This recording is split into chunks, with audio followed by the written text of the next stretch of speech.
Anthropic just paid $1.5 billion for something you've been giving away every day for free. I'm Alex Carter. Welcome back to Wealth Signal. This content is for educational and informational purposes only. Nothing in this video constitutes financial, investment, legal, or tax advice. Always do your own research and consult a qualified professional before making any investment decisions. Investing involves risk, including the possible loss of principal. This week, courts ruled that Anthropic, the company behind the AI model Claude, has to pay $1.5 billion to settle a copyright case over millions of books it used to train its models. For 25 years, Big Tech quietly scooped up everything you posted online and turned it into billions of dollars. And you never saw a cent.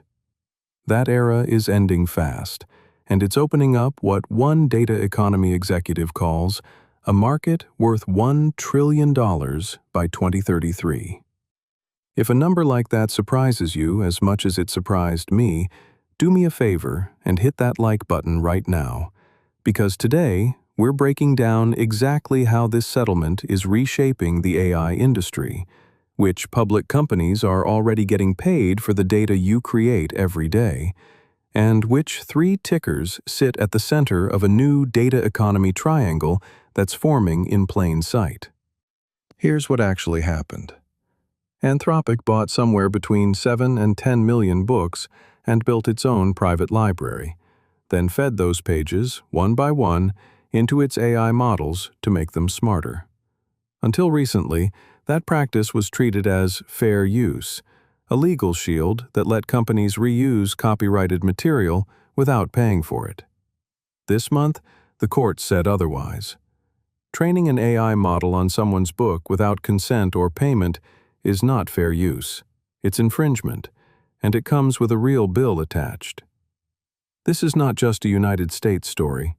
Germany has issued similar rulings, and the same wave of accountability that produced Europe's GDPR and California's Privacy Act is now crashing into the AI industry specifically. The Wall Street Journal is separately suing several major AI labs over the exact same issue, alleging its journalism was scraped and reused for free over the past 2 decades. Consent to use your data is quickly becoming one of the defining legal battles of this decade. So, why does one lawsuit matter to your portfolio? Because it proves, in dollars, something investors have suspected for years. Your data has real, measurable value. One data economy executive I follow puts the human data market at $1 trillion by 2033. That is not a niche corner of the AI story. That is a brand new asset class forming right now, and most retail investors have not even started paying attention to it yet. Here's the part most people miss. Today's AI models are impressive, but they still hallucinate, meaning they confidently state things that are wrong. To fix that, companies cannot just keep scraping the open internet. They need something more precise. Human experts, physicists, doctors, engineers, actually reviewing and correcting the model's answers one question at a time. That refinement process is called reinforcement learning from human feedback, and it is turning into its own massive, fast-growing industry. It goes far beyond chatbots. Think about humanoid robots. For a robot to learn how to fold laundry or chop vegetables, it needs millions of hours of what's called egocentric video, footage filmed from a first-person point of view, showing both hands performing one specific task across dozens of different environments. Multiply that across every profession, a mechanic, a factory worker, a firefighter, and you start to see just how much raw human data the next decade of robotics is going to require. Some companies are already building empires on exactly this need. Scale AI started 5 years ago, labeling images for a few cents at a time, teaching AI models the difference between a cat and a dog. It grew so valuable that Meta bought a 51% stake in the company at a $29 billion valuation. A newer competitor, built around specialized professionals refining AI answers, went from $1 billion to $2 billion in annual recurring revenue in just 4 months this year. That kind of growth explains why Meta's move sent shockwaves through the industry. Once Meta owned a majority stake in Scale AI, competing AI labs pulled their contracts, worried about handing sensitive training data to a rival's newly acquired subsidiary. Now, Frontier Labs deliberately spread their data contracts across multiple vendors, so no single acquisition can cut off their supply again. That fragmentation itself is creating opportunity for a wider set of publicly accessible data companies. It is not only individual data being bought and sold. Companies are now paying millions of dollars for entire corporate data corpuses, years of internal emails, Slack messages, and decision records, compressed into training material for the next generation of AI agents. The goal is an AI system that can act like an experienced operations chief or senior recruiter, because that skill set is far more valuable and far more scarce than a generic chatbot that only handles simple questions. All of this is building what I'm calling the data economy triangle. 3 types of public companies sitting at the center of this shift. There's the seller, the platform that owns valuable human conversation and hands it over for a fee. There's the buyer, the AI lab paying for that content to train its models.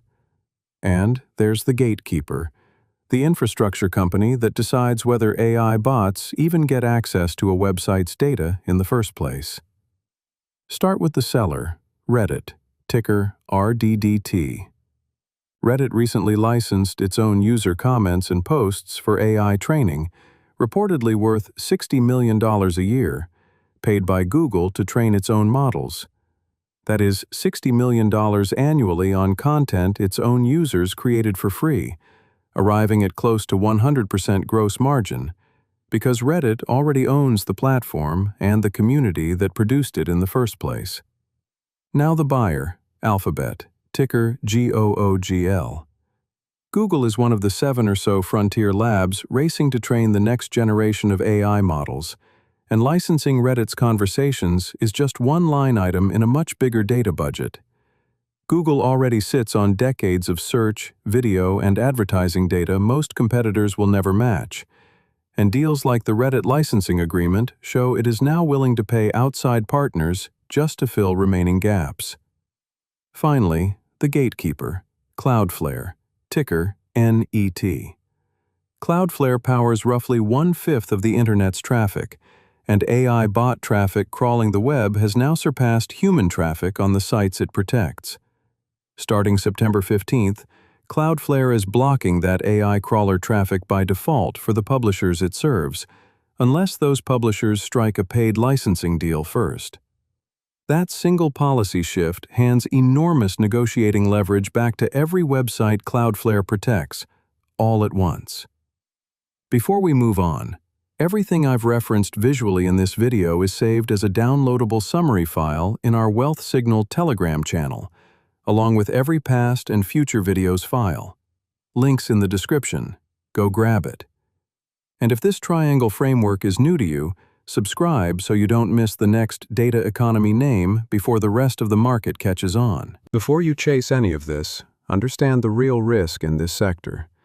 There are really only around 7 frontier AI labs buying at scale, which means most pure data companies depend on 2 or 3 giant clients for the bulk of their revenue.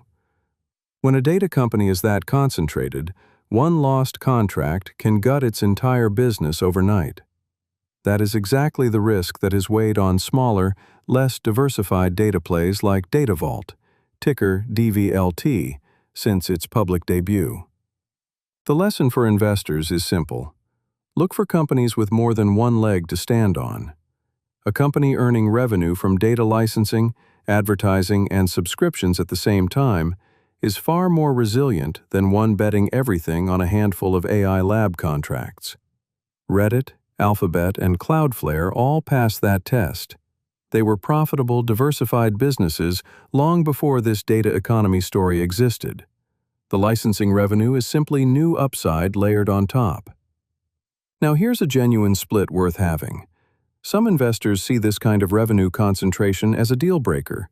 Others see it as exactly the temporary mispricing that creates opportunity in names like Data Vault. Drop a comment and tell me which side of that you actually lean toward, and which of these three tickers, Reddit, Alphabet, or Cloudflare, surprised you the most. Zoom out, and the pattern is clear. For 25 years, the internet ran on an unspoken deal. You got a free product, and in exchange, Big Tech quietly took your data and turned it into trillions of dollars. This week's $1.5 billion ruling is the clearest signal yet that deal is over, and the companies positioned as the seller, the buyer, and the gatekeeper in this new data economy are the ones set up to benefit first. If you're not subscribed yet, now's the time. And if you already are, turn on notifications so you don't miss the next one.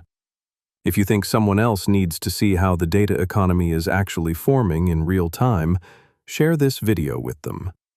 And if you want the visual summary file for this video, join the Wealth Signal Telegram channel. Link is in the description. So here's the countdown, from background player to center stage. Third, Alphabet, the buyer, funding this shift from a position of massive existing strength. Second, Cloudflare, the gatekeeper, about to flip a switch that changes who gets paid for web content overnight. And first, Reddit, the seller, already proving in hard numbers that ordinary conversations can become a 9-figure revenue line. Three completely different business models, one single trillion-dollar trend underneath all of them. I'm Alex Carter, and I'll see you in the next one.